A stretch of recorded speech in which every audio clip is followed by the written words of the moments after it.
So I want to start off the service with a little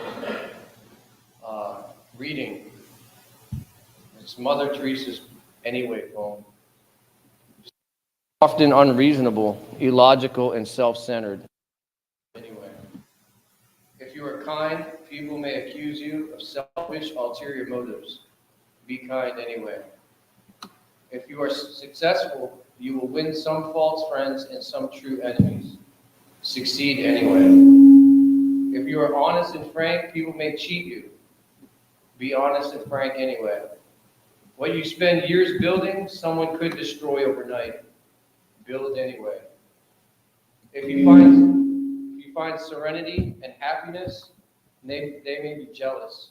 Be happy anyway. The good you do today, people will often forget tomorrow. Do good anyway. Give the world the best you have, and it may never be enough. Give the world the best you've got anyway. You see, in the final analysis, it is between you and your God. It was never between you and them anyway. So, thanks. So, I mean, that's a powerful poem. And that's kind of like the quest when I came in the 28-day program myself. I had to kind of realize that I'm going to get out of this what I put into it. If you look at my shirt, you can tell, like, I came in here 110 pounds. This is me on the shirt, yeah. I came in 110 pounds, and this was like my 13th time in recovery. And, even today, I have this little title. I work in recovery. I work here at McShin.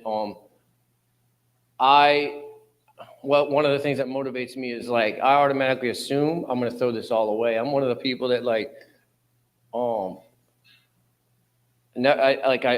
don't realize what I have until it's gone, right? I'm one bad decision away from using. I automatically assume that I'm gonna go back out now because I've done it so many times.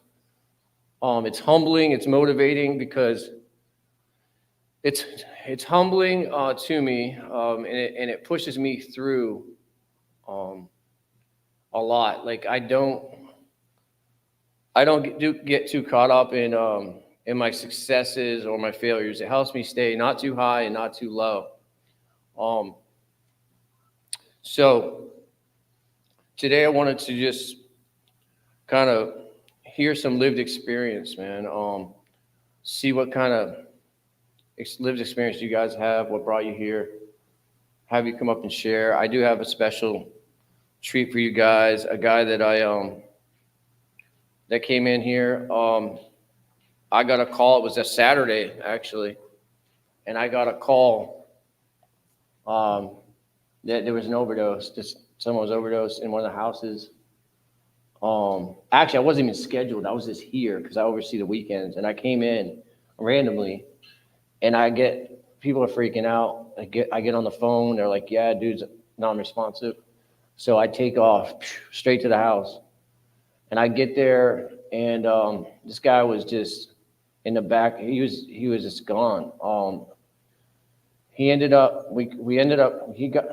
contacting emergency services. He went to the hospital. He got out. I had him come straight here. The police were looking for him. They came to the house because it was an overdose, and they told us as soon as he gets out, we want you to call us. We need to talk to him.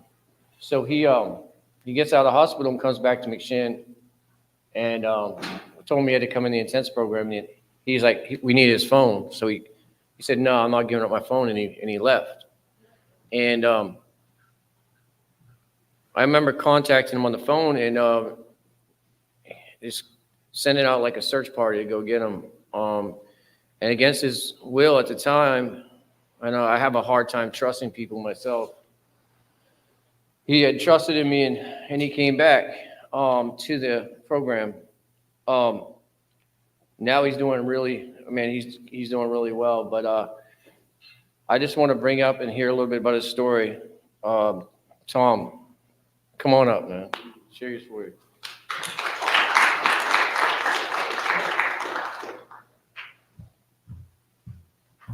How you doing? I'm Tommy. I'm an addict. Like he said, I didn't want to come back. I just wanted to roll out. And, to know that he called and sent a search party out, that was my thing. Like, nobody's ever really gave two craps about me. I don't really have no family. I grew up on the streets, in and out the penitentiary. So, for somebody to care, that was my transformation. Like, if somebody cares about me, and there's no way. So, I came back and I had a warrant out, and I was like, I need to go. Told Coley, I was like, I need to turn myself in. I want to get this taken care of. And I went and did it, and I got a bond. Did a night in jail, which was horrible because I've never been in jail clean. Um, it was just a wake up call for me because I was gonna die out there. Definitely a severe addict, fentanyl. So overdosed about 16 times. And it's almost 6 months now, and a lot of stuff's happening for me. Um, repaired the relationship with my daughter. Got a great job. Just bought a car. I mean, life couldn't be better. Life is amazing, and God has done a lot of things in my life. I never thought I'd be where I'm at right now, and this is just a part of it. It's just beginning, so it's like, wow, I can't wait to see what's next. Um, but yeah, to anybody who's struggling, man, there's hope out there. Like, cause I was hopeless. Like a lot of people know me from the streets, and I was into some bad stuff, and so definitely just stick with it because it's not easy. I still have everyday struggles and problems that I deal with, but I don't have to add drugs on top of that because they would never get taken care of. So I went to court a couple weeks ago, and the judge looked at me and said, we don't normally see people that come in here and do what you're doing. And he's like, keep it up, and he dismissed everything. All my court stuff's over. I have nothing. I can leave if I want to, whatever I want to do. I'm not going nowhere. I'm staying here, and I'm thankful every day that I get to wake up and just exist because before every day was a struggle, and I'm lucky to be alive. I should not be here. So I thank God every day for this life. And I'm truly grateful for McShin. They helped save my life. Grateful for Coley. Man, I'm grateful just to wake up, man. And so if you're struggling, man, just stick with it because it's worth it. It is. It takes a little bit of time, but it's worth it. Thanks for letting me share. Thank you.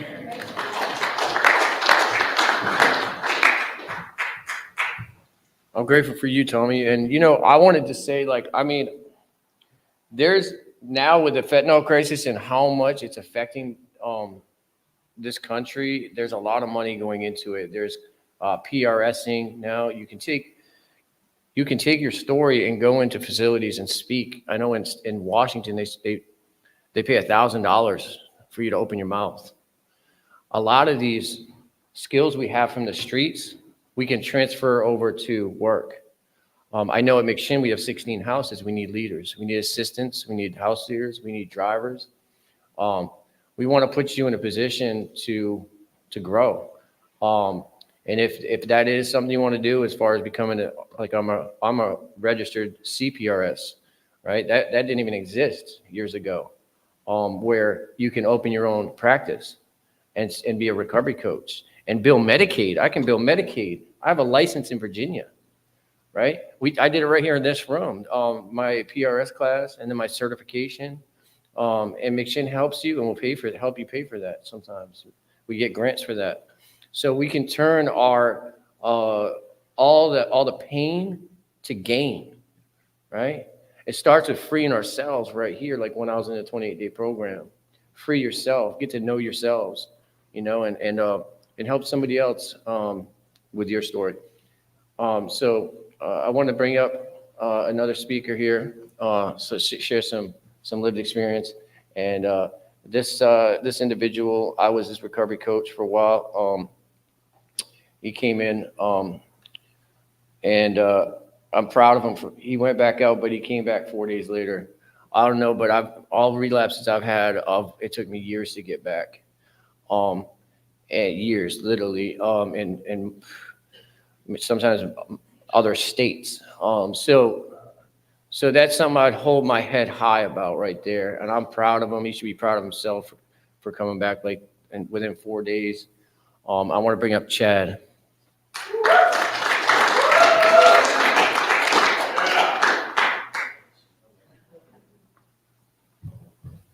I mean, I'm not gonna tell my whole story.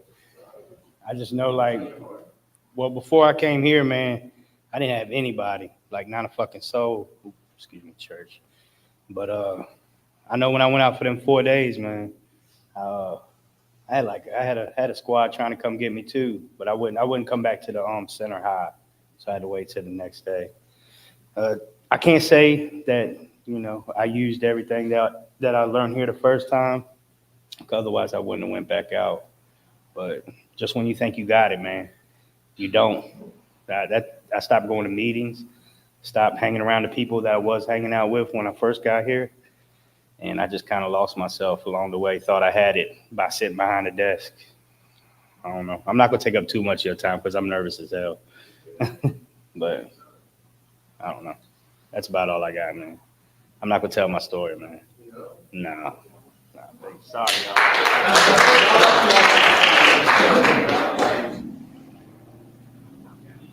All right. So I have another individual that came in. I was running the intensive program at the time, and intensive house. I was in the house leader. And this guy actually was at McShin prior, and then I remember the last day when he took off, and last thing he said to me was like, "Hey, I know this girl. This girl hit me up. She's like, you know this guy Alex?" And I was like, "Yeah." She's like, "Is he all right, dude?" And I'm like, she's like, "I'm about to invite him over to my house." I'm like, "What do you think?" And I was like, "Yeah, he's solid."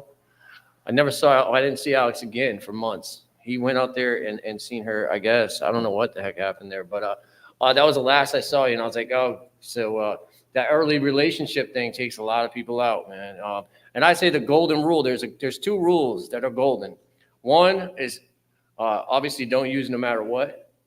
And then the number 2 is no McShin, don't date another person at McShin, period. No participants. So don't break the golden rule. It's a golden rule for a reason. All right. So anyway, so Alex comes in.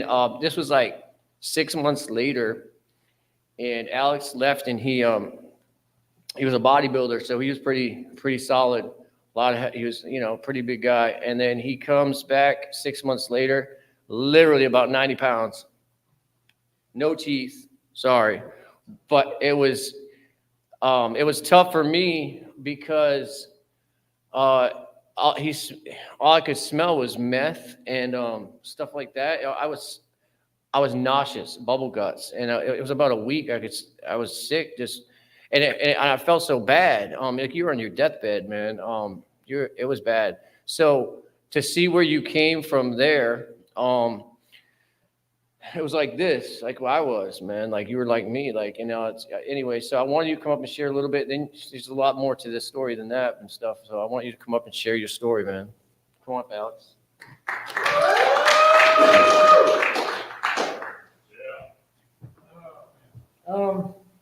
So yeah, my name is Alex. I'm an addict.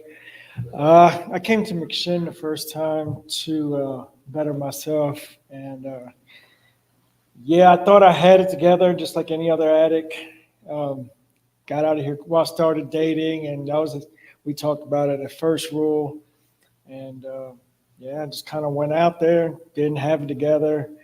Went back to Myrtle Beach, and yeah, I got on that meth pretty bad. I think when I came back here, I was on meth for a while. When I came back, I was up like 10 days straight. I sold my truck, I sold everything, and because my family wouldn't help me, and took a bus, 12-hour ride here, doing a little bit of meth on the way, and it was a 12-hour ride from Myrtle Beach to here. They hit every stop on the way. Richmond was the last stop, and I came here. I could barely stand, barely walk. I remember Coley. He looked at me, couldn't believe it, because when I left here, I was like 190 something pounds. I was big, and Yes, I was on my deathbed, and I remember he gave me like some Benadryl NyQuil to put me out because I was pretty bad. Yeah, I was kind of really ashamed. I looked really bad. Um, yeah, I did all right here. I started, transitioning good. I went to the sober living, and I had somebody on the outside I was dating, and I didn't. I was in my recovery. I really was, but I let a roommate distract me. Um, Took some of my clothes, and I kind of went off the wall. So I didn't even say nothing to anybody. I just packed my stuff and left. And went, and so I wound up dating an addict. There wasn't an addict. Said she wasn't an addict, and I mean, I get halfway down the road, and my stuff's in the truck, and her SUV, and pulls out meth again, and I was like, here we go again, because I knew it was a matter of time. I fought it for a little bit. So I wound up leaving her after a while. It took some time, and I stayed good. But my thing is, like, I want to be clean. I really do. I wasn't doing like I was before, running months. I go for a couple of weeks and then go back to the gym and be healthy within 3 weeks, put a amount of food on, be back where I was, And so a lot of people, they're thinking I'm good, but mentally I'm really messed up, I'm off my psych meds, which he helped me get on. We figured out what was wrong with me. So this time I had a really good job recently. I was working for a medical company, distributing medical supplies, top 10 company in the United States. I was like, all right, I'm set, I'm good. After drugs, or, I'm done with the drugs.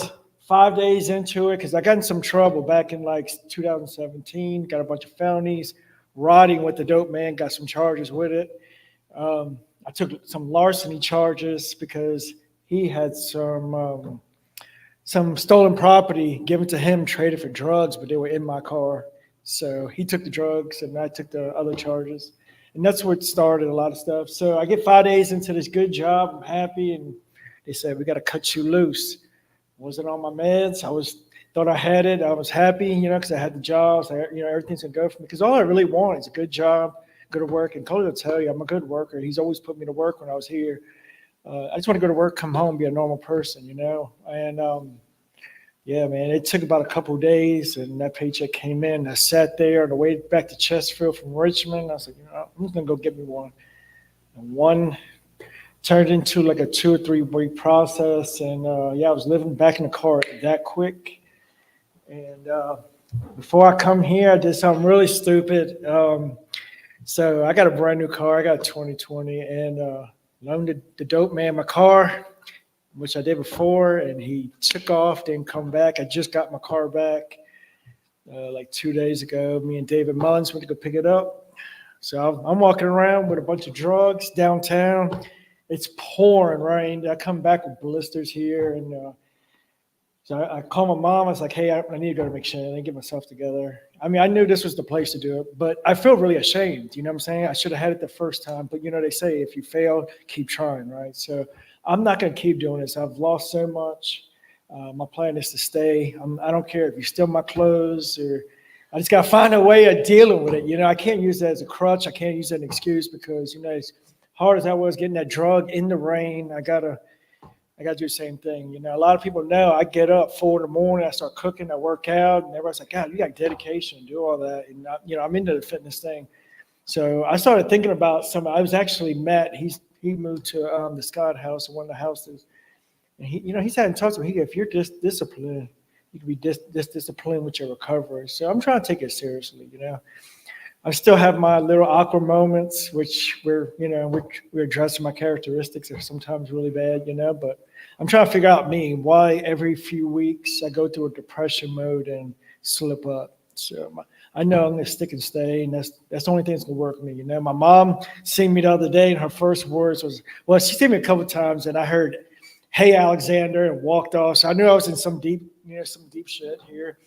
Excuse me. And finally got my first, I love you. I know you're doing good. And, she's happy a little bit. So she knows I'm safe here. She'd rather me be here or locked up because she knows I'm good. She won't get that call, So with that, I pass. Just stick with it, And I've been through it.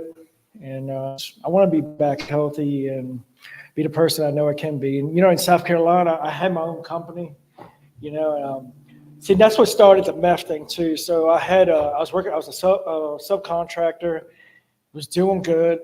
I had a roommate, which I was paying my rent and he wasn't paying it, and moved to Charlottesville. And the man came, that owns the house for the rent. He's like, yeah, you're about a month and a half behind. We got to kick you all out. That's what started the meth. It's like every time something detours, I detours towards drugs and not the field, So, last year I was here, my dad died.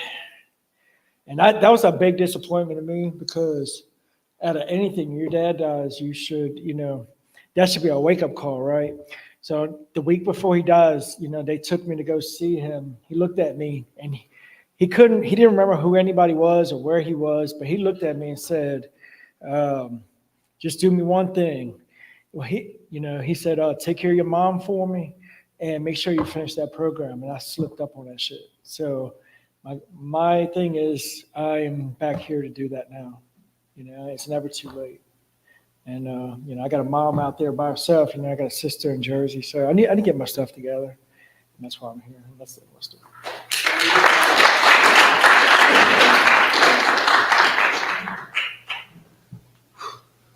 Yeah, as Moses says, we're here because we're not all there.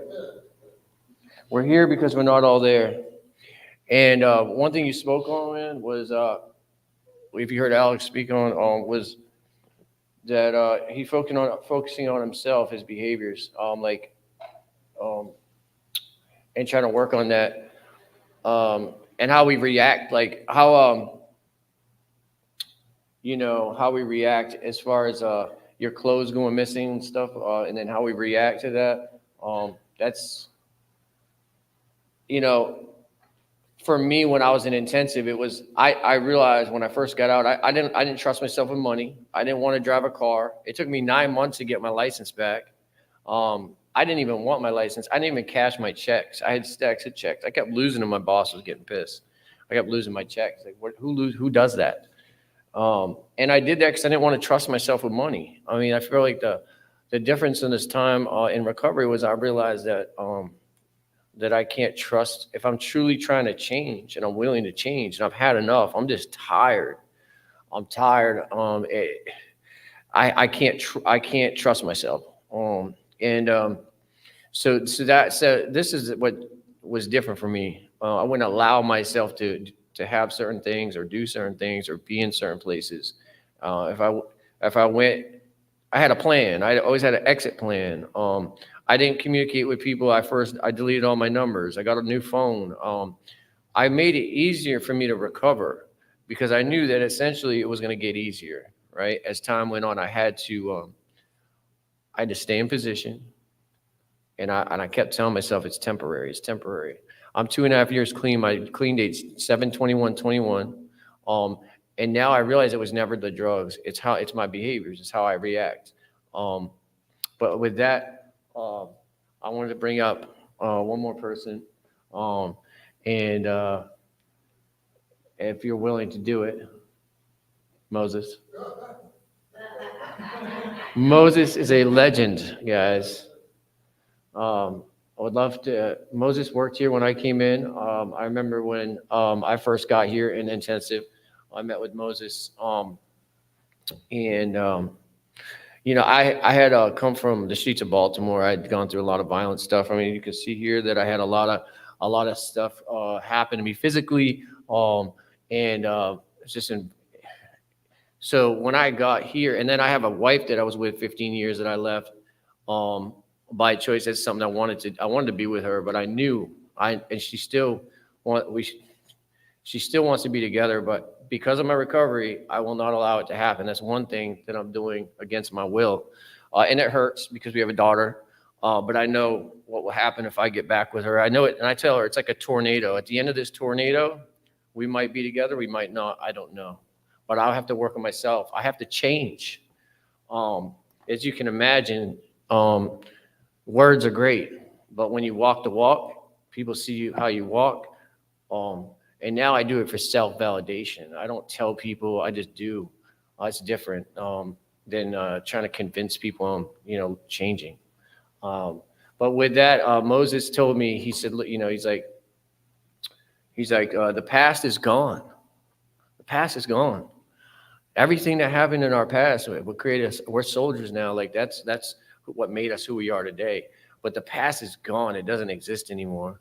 And the future is not here yet. If you got one foot in the future and one foot in the past, you're pissing all over today. Excuse my language. But Moses, you really helped me stay in the here and now. And then I felt like I was a very violent person. And felt like I felt like a very violent person, and like I expected to do some violence, and they're like, he's like, but you haven't been violent, and I was like, yeah, I don't know, it sounds so petty, but it helped me realize that I don't have to be the person I was when I came in here. I am not that person. I am starting today to be a different person. Anyways, and I appreciate you, Moses. Would you come up and share a little bit for us? I appreciate it. All right, Moses. Hi,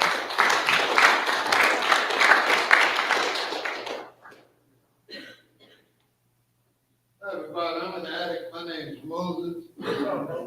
And what I thought about, well, I'm grateful to the God of my understanding for another shot at life, and you people for being here for me, because I don't think that I would have made it without you.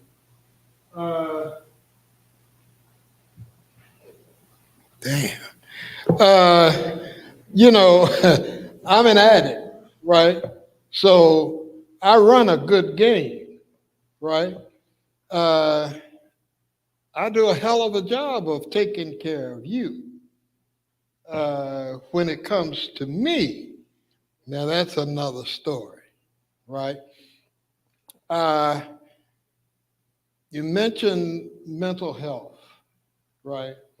I have witnessed so many people who put the mental health piece second and third and fourth, and it just doesn't work. Just doesn't work.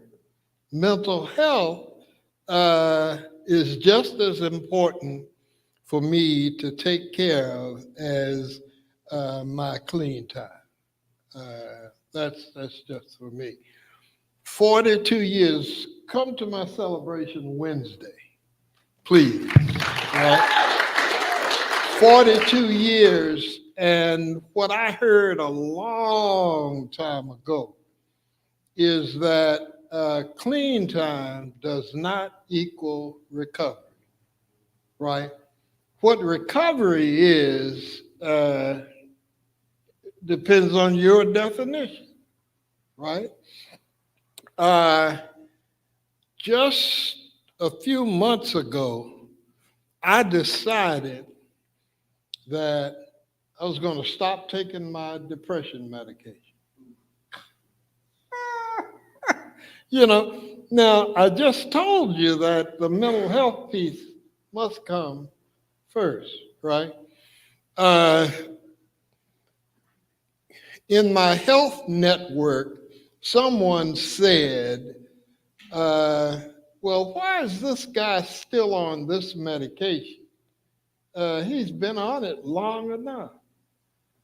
I allowed that to stick in my head with all the good information I have and experiences, and I stopped taking my medication. Oh my God. I came here one day because I was working. I came here one day and I could not go to group to do my group. I love group. I couldn't make it. What happened before that was like the night before, I wasn't able to make it through a group. I excused the group because it got too rowdy for me. That's another sign, right? I wasn't of myself, but I didn't connect it with, this is 42 years, y'all, right? That built-in forgetter, right? I'm good enough. I can handle this. No, wore me out, you know. One thing I have practiced long enough that has paid off is that I don't use. I don't use. Using is not a part of my story today. Don't pick up. That's what you guys tell me. Don't pick up.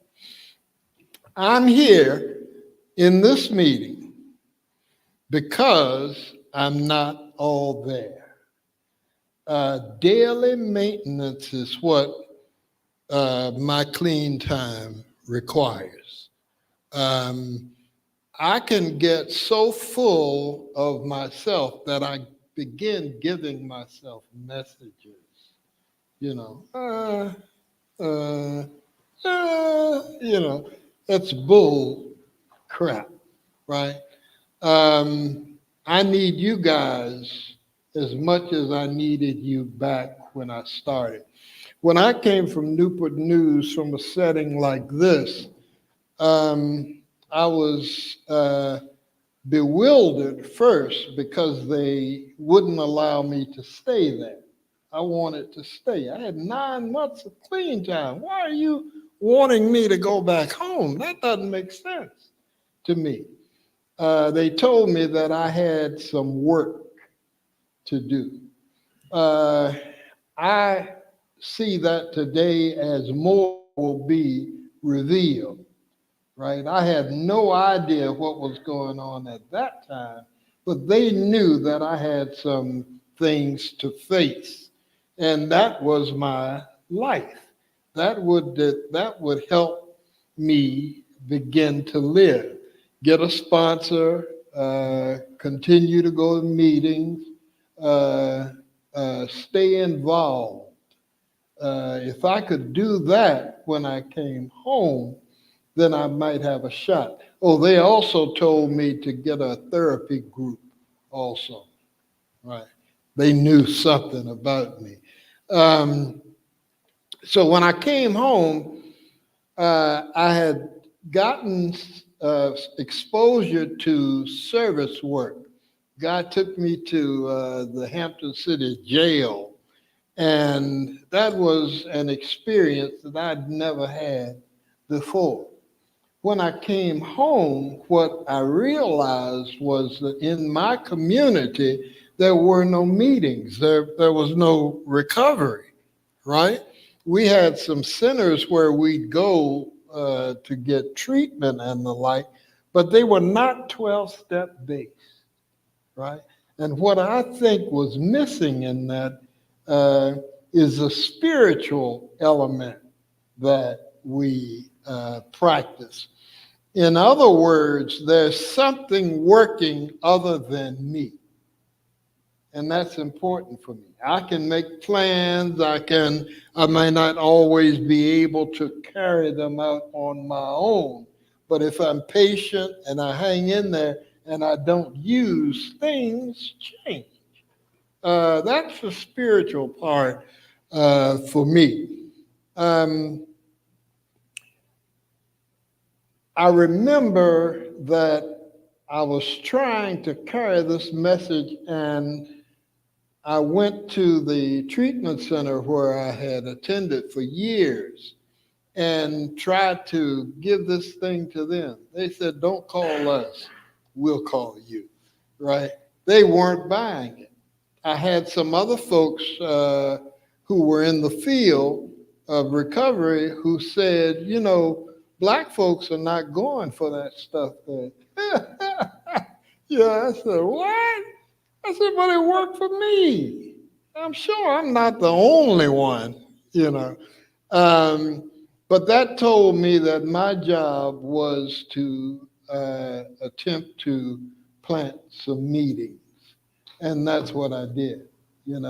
I remember running around town and seeing the addicts that I used with and trying to get them into, they weren't hearing that stuff. I got a job with the Housing Authority. I worked in Whitcomb, Creighton, Mosby, Hillside, right? And the fun for me on that job was watching addicts, right? And when they scored and went home, I'd go to their house and knock on the door and get in the way of their use. I enjoyed that stuff, you know? Um, but I'm saying that's kind of a perverse pleasure. But what I learned is that, if I can get in the way, I can give the message, right? So I had a little something going with that. And we had a pretty good run for 7 years at the Housing Authority. And I knew it was working when we started an outpatient program, and I would go by to pick people up, and folks would start coming to the window and telling me, "Don't leave her. She's gone to the store. She'll be right back." Oh, that was a message to me that others are seeing what's going on and they're supporting it.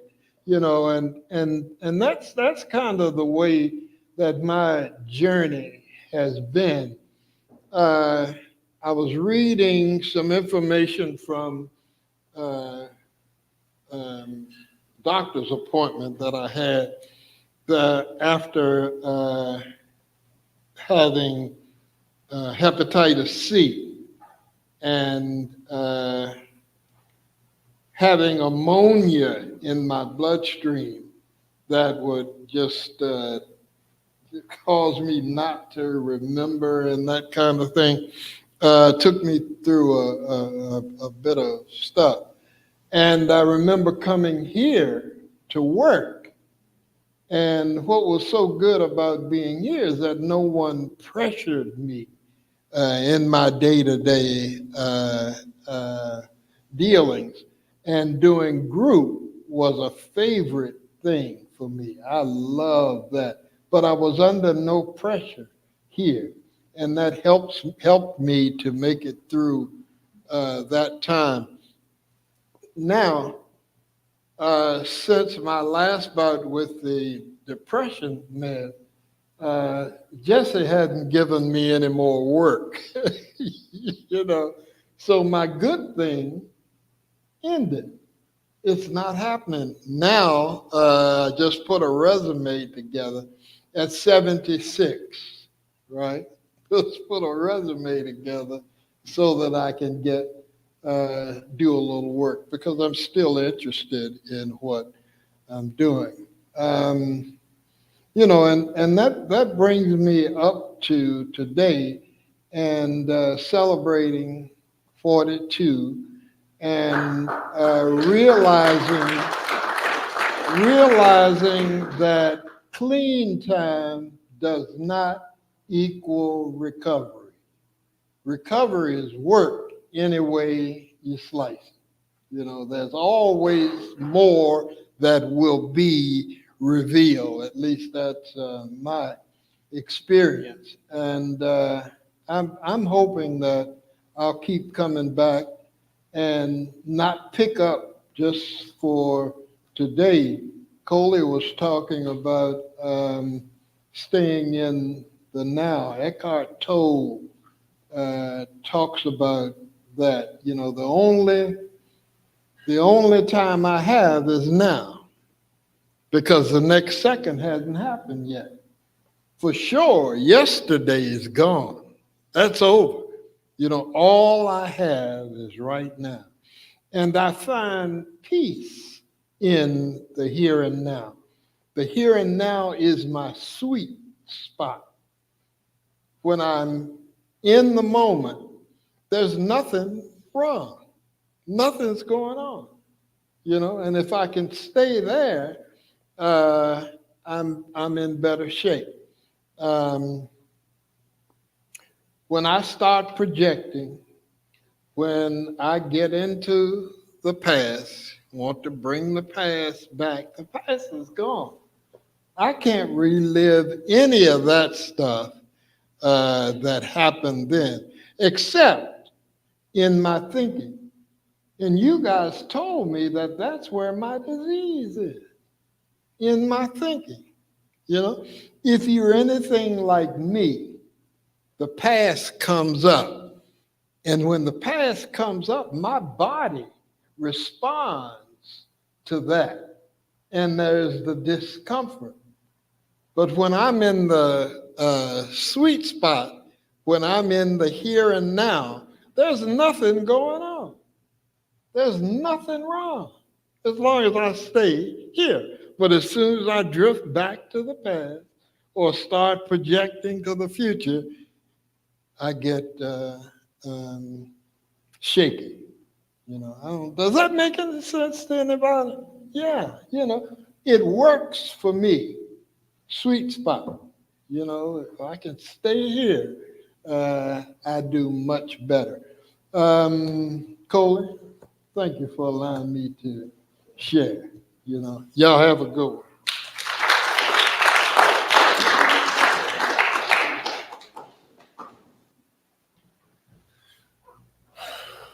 All right. So we got a few minutes. We're going to wrap up. We do have a community meeting after this.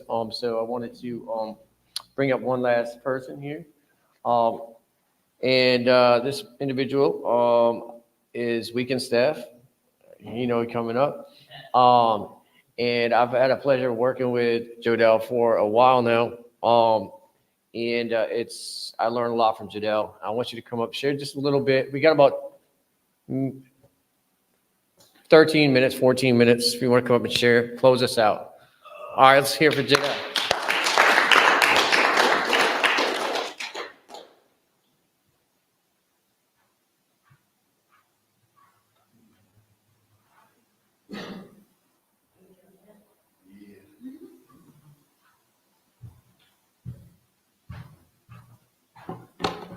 Good morning, everybody. My name is Jodell, and I am an addict. Good morning, everybody. My name is Jodell, and I am an addict. A little better, huh? Oh, my God. What up, buddy? Coley, my man. Thank you, Moses. Always a pleasure.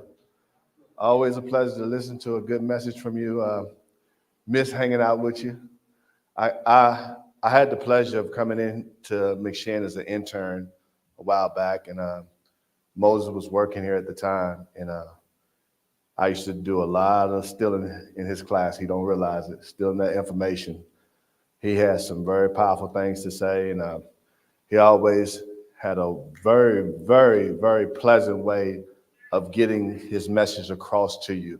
You know, sometimes you go into class and you feel like people are being a little too aggressive, or you're just not feeling what they're saying.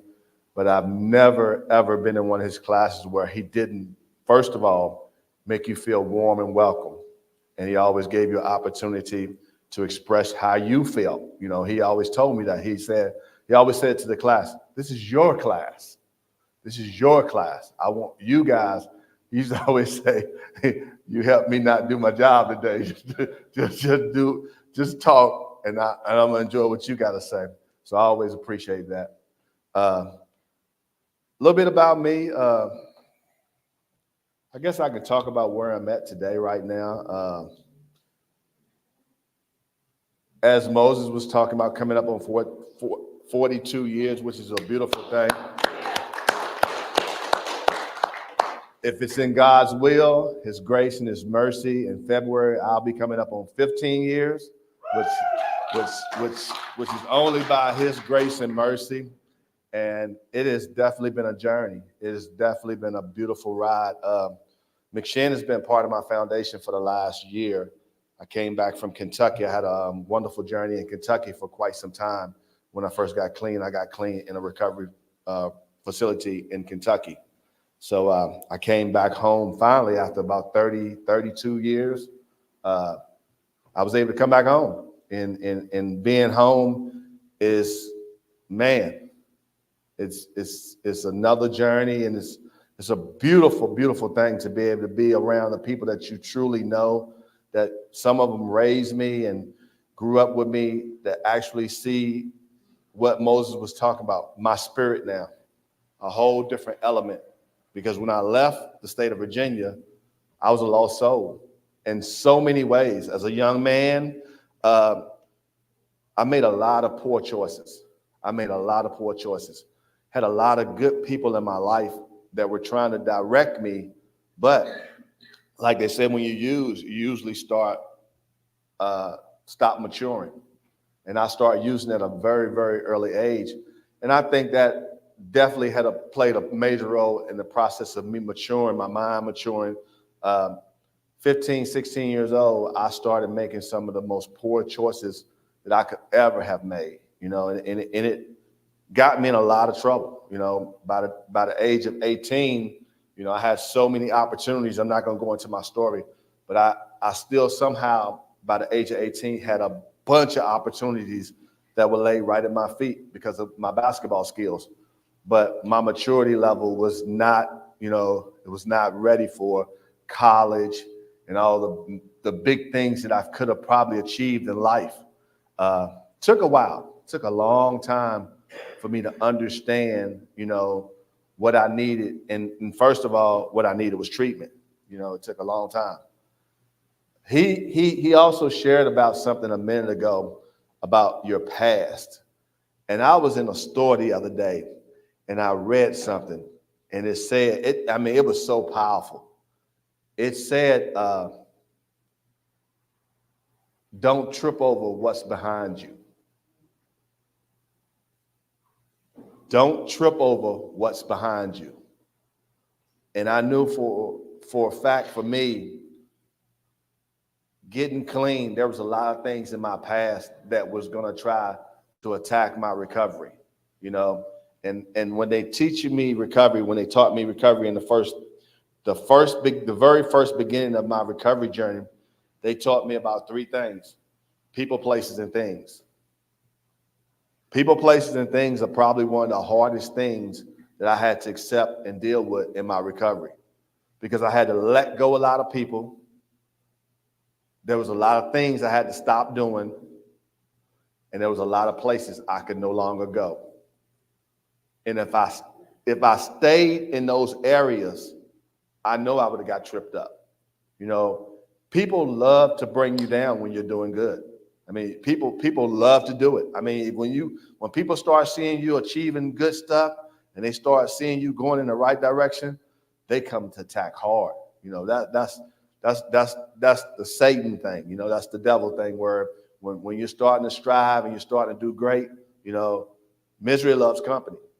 And there's a lot of people out there that I knew that loved to see me fall, once I started this journey. And the crazy thing about it is, almost 15 years later, the same ones that would have loved to see me fall are begging for opportunity at this thing now. They are begging for opportunity.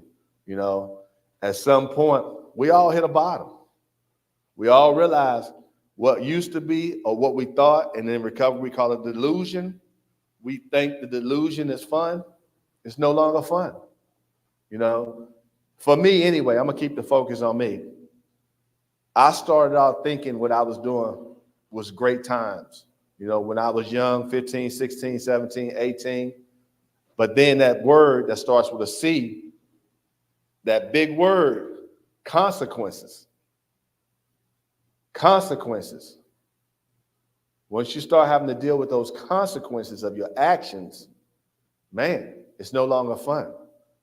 I don't think anybody here wants to volunteer to go to jail. I don't think anybody in here wants to volunteer to be homeless. I don't think anybody in here wants to volunteer to lose a job, lose basketball scholarships like myself. Consequences are prices that we pay when we use drugs and alcohol. And sometimes the consequence is the big one, death. And that's the ultimate. I don't think anybody in this room wants to pay that price for a simple use of a drug. It's just not worth it.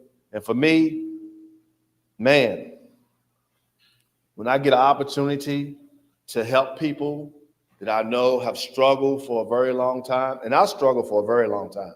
I came out the gate a knucklehead. Like I was a knucklehead. My mom got a lot of gray hairs because of me. Trust and believe. When I finally got clean, she still didn't believe it. Come home in a car. Who car you stole? Where you get that car from? What you doing? You working? You sure you working? How you pay for that? You can't afford that. So took about 3 or 4 years. After about the 4th or 5th year, I had a truck at first.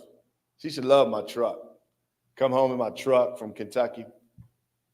But then I got that Lincoln that I'm driving now. And this is when I knew I had her sold. I came home in my Lincoln, probably had about, and it took a while, I probably had about 8 years clean. I pulled up in front of her house, and she said, "Damn, you look like Obama." I said, "Oh, shit." I said, "Let me open the door for you, Mom." She got in her car. She said, "I feel like I'm presidential." I said, "That's all right." That's when she started giving me compliments. And I was like, It's good to get a compliment from your mom, especially after all those years of her thinking that you would never turn out to be nothing. Because, and I'm going to share on this and I'm going to leave it alone. My mama didn't have no problem giving me the blues. She gave it to me. I remember one time she went with me on a college tour and had got a scholarship. We rode to the college. The coach wanted to show us the campus, show us the gym, show us the dorms. And my mom was with me. And she said to that coach, just like this, excuse my language. She said, "He ain't gonna do but fuck it up." I said, "Mom, you can't talk to the man like that." "Well, you are. You know what you're gonna do. You wasting this man's time. I don't know why you got these people thinking you're gonna come down here and go to school and go to class and do all that." I said, "Mom, please, you can't talk to these people like that." But guess what happened? I fucked it up. She knew. She knew her son. I was running around the projects after the first year. And she was like, "What happened to college?" You know, Mom, streets come first. So yeah, I'm truly blessed, man. I had a wonderful holidays this year. I'm gonna share a little bit about that. How much more time I got, Cody? 2 minutes? I'm gonna share real quick about my holidays, and then I'm gonna shut up. Being at home is very special to me, and the one thing about life is you get opportunities that you don't think you're gonna get. Like Moses was sharing about where he started in his recovery and the journey and how he was putting things together, and it's beautiful. One thing about life is we always want, and for me, keep the focus on me, I always want my family situation to be the way I want it to be. And it was always tough with me living in Kentucky and trying to have a family in Virginia and do all that stuff. Well, my daughter is a beautiful young lady. She's one of the inspirations for me to maintain my sobriety. So this year, my girlfriend tricked me. She told me we were picking her brother up from the airport. And my daughter hasn't been here for probably about 5 years because she's in school, and school's been real busy. My son hasn't been here for about 5 years. So we go to the airport, and she tells me her brother's on the polite, getting ready to come in, and she says, "Turn around." And I turn around, it's my daughter getting off a plane. I was like, my God. We took my 81-year-old aunt to the casino, and they both hit. They both won. So my Christmas was filled with a lot of joy, and she got to see some of her family this Christmas. So it was a beautiful thing. So I say all to say that to give y'all some hope, to know that 15 years ago, I didn't see all these beautiful things happening. I didn't know all these wonderful things that would be possible in recovery would come to pass. And I live in the moment. I stay in the moment. I don't let my past trip me up, because I can get in my head at any given time and let some of the stuff I've done, some of the things that want to bring me down, bring me down if I let it trip me up. But I put it in my past and I let it stay in my past.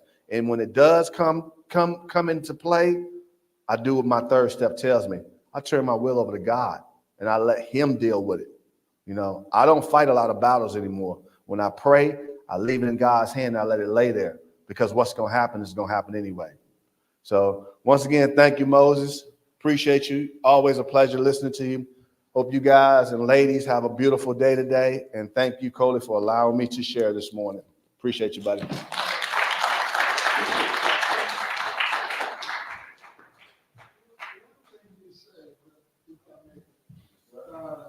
When you talk about others wanting to bring you down, that's their low self-esteem that can't stand to see someone else make it. You know, that's my belief. Yeah, yeah. All right, guys, we're going to close out. I appreciate y'all. We got community meeting in 30 minutes, roughly.